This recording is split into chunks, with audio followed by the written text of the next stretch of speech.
Another day, another hakot na naman po tayo. Kasama ko si paring Eric yun, at si paring Fred. Yan ang nagmamaneho.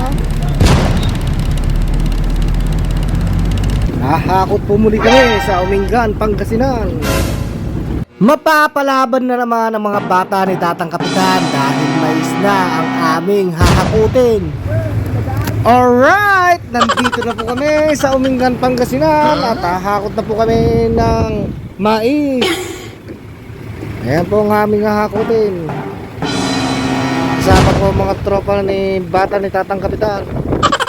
Nag-halo-halo pa yata si Kapitan. Nag-MC si Toy Toy. At dahil nakarga na namin ang mga mais at hindi ko na nabidyohan, ay lilipat na kami sa ibang lugar na kung saan kami mga ngalakal. Parang bakal bote lang ang system.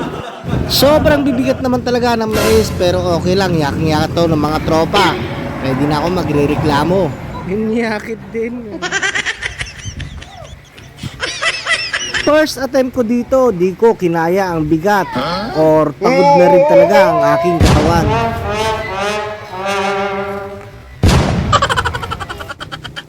Buti pa si Edic, habang tumatagal lalong lumalakas.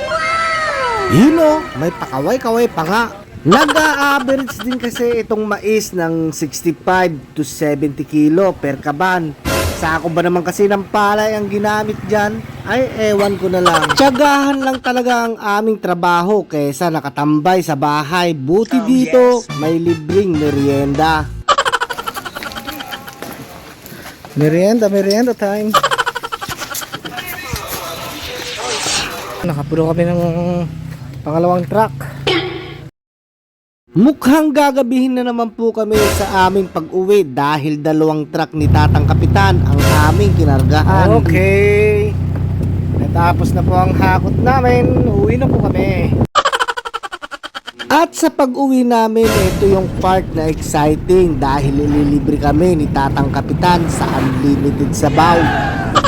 At dito nga kami nilibre ni Tatang Kapitan sa Wags Kambingan. Mukhang malalaban na naman ang mga bata niya sa unlimited sabaw. Taob na naman ang isang kaldero. Tara na't samahan nyo kami kumain dito sa Wags Kambingan.